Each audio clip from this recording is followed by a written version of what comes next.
So let's get into aided language stimulation. We reviewed core vocabulary, what it is, who can use it, how do you get started with it, but let's talk a little bit more about what is aided language stimulation or modeling. So aided language stimulation or modeling has many different names, which can be very confusing. You can see them here. The simple word that you might say is just modeling, thinking of it as modeling, but the fancy terms are listed out there. And I'm going to take you through a quick video that Chris Bouguet put together on what is aided language stimulation.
So this is created using Powtoon. So this is a really great video that you can use to describe aided language stimulation or modeling to parents.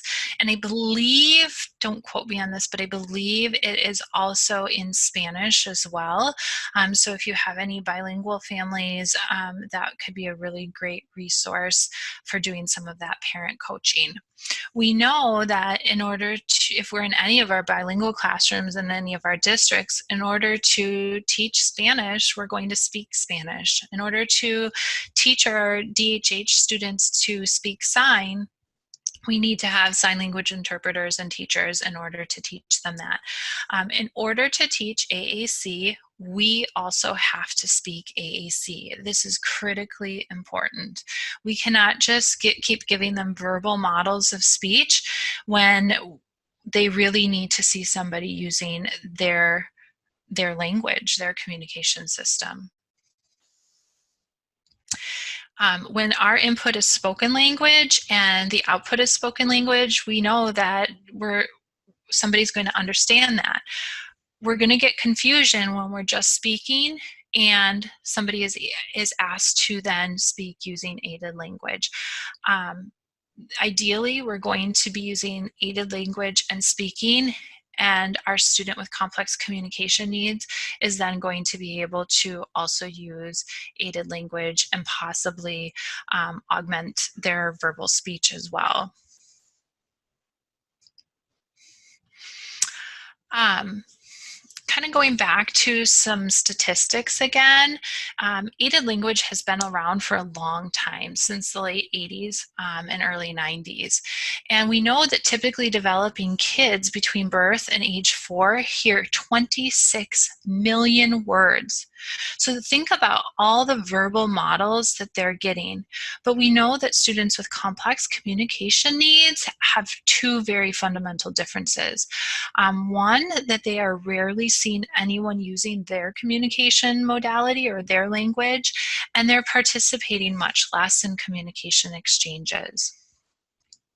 Gil van Tatenhove says that it takes 50 to 150 models of a word or phrase on the student's device before that student should ever be expected to use it in their communication system. So if we're sticking a communication system down in front of a student, even if it's for a week, and they're not using that robust AAC system that has access to a lot of core vocabulary, we can't just take it away and say, oh, that was too hard. Have we really given them enough models in order to presume competent, and have we presumed competence and made that least dangerous assumption if after a week we're saying, oh no, they can't do it, that's too hard? Could you learn a language in a week? Absolutely not. I don't think any of us could. So it takes repeated models. And I think it's also ridiculous to think that this should all fall on the shoulders of just the speech language pathologist working with the student. In order to have repeated exposure and be able to provide 50 to 150 models of a word, it's going to take everybody. So we need our teachers, we need our gym teachers, our art teachers, we need our paraprofessionals, and we need parents. Everybody needs to be on the same page. And as we're thinking about distance learning, the really great thing about all of this, if there is anything good, is it really gives us the opportunity to work with families on how they can start to model language in the home environment for individuals with AAC. And we can really coach them through doing that. And I think it's very appropriate at this time and all of the time. We need to speak AAC to teach AAC. So how do we get started with modeling aided language? Let's think about typical language development. If we're working on verbal speech, what do? We start at a one-word level.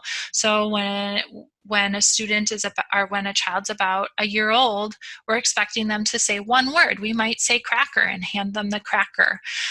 When they start saying cracker, then we might start saying, oh, you want more crackers? And we begin to expand on that very gradually. How do we pick our verbal speech targets for language when we're thinking about typical developing students? We're looking at our developmental norms. We're doing the same for our students that use AAC. We're taking a look at developmental norms and picking out how many words we're targeting. And the research really tells us that we need to be looking at recasting and prompting when we're modeling language. And we need to model without expectations. Just like we talk to kids verbally and we don't expect them to talk back, we also need to be pointing to words on their communication system without expecting them to point back. But we do need to remember that if they're not looking at where we're pointing, that it's not really very meaningful. So here is my daughter and I both reading I Really Like Slop by Mo Willems. And I didn't cue up a specific part, so I'm just going to pick a section to play for you. You have access to this whole book, and you can feel free to use it. Because we're all stuck at home. Okay. Let's get a bowl. Not elephant. Piggy. Oh no, you're right, that is Piggy. Thanks, Elise. And here is Gerald the elephant. And Piggy is walking towards Gerald. Piggy says, "Hi, Gerald." Gerald says, "Hi, Piggy." Okay, so if we want to say that on our board, we're using the Saltillo Word Power 60 Basic Board, and hi isn't on there. So what could we do, Elise? Write hi on a sticky pad. Perfect. Do you want to write hi for us? Okay, and we can put it over on the side. So, Gerald, Piggy says, hi, Gerald. We're going to work So I'm just going to pause for a minute. If you don't have access to fancy symbols, you can do exactly what we did. We are teaching emergent literacy skills by just writing the word. Sometimes it might be the fringe vocabulary or words that are not on our communication board, and just giving them exposure to seeing somebody writing and what that word hi looks like. The next thing you're going to see really quick here that I want to highlight is, again, this could be very overwhelming for a lot of people, too many words. So all I did, this board was laminated, all I did was use a dry erase marker and highlight the words that we were targeting. on the words I'm just using a dry erase marker to help us find those a little better. We're going to work on the word you. Here's you. We're going to work. So you guys can go through and you can watch the whole video if you want, and it'll give you some ideas on how to model language with your students. If you want to send this video out to some of your students and use it, or families, you can feel free to do that. I've been posting things on my Building AAC website as resources for people to share out during this distance learning time. So I'll continue to develop more and more and post them there if I can. And we know that there's just more to life than requesting. We've talked about modeling a lot of different functions of language, so how to answer questions, how to reject or say no, how to give information, how to express your emotions. We need to make sure we're modeling all of these for our students, that we're modeling without expectation, and that we are inspiring students through our modeling, but we're not always requiring them to use that communication system. They do not have to talk back to us, just like our verbal students would not have to verbally say things back to us. That doesn't mean we're going to stop verbally talking to them. We just need to give them those repeated models, those 50 to 150 models of a word, in order to help them build their expressive vocabulary. So this slide just shows what the last graphic did, but we know that typically developing children typically hear 4,000 to 6,000 words per day for their first year of life before they even communicate a single word. Then they hear 4,000 to 6,000 words for their second year of life.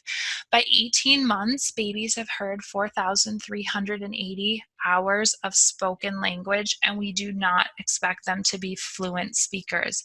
If AAC learners only see symbols modeled for communication twice weekly for 20 to 30 minutes, maybe that's their speech and language time, it will take 84 years for them to have the same exposure to aided language as an 18-month-old has to spoken language. We need everybody to be modeling and working on communication.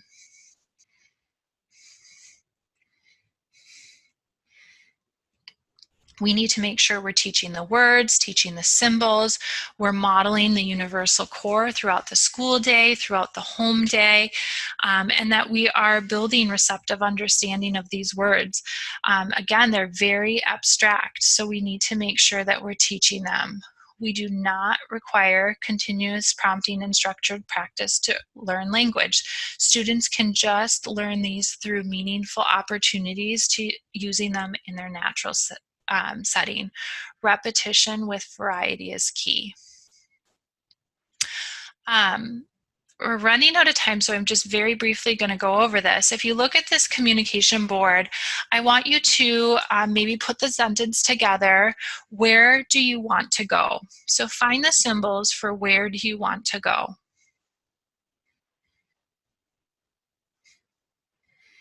And there's a symbol for each word.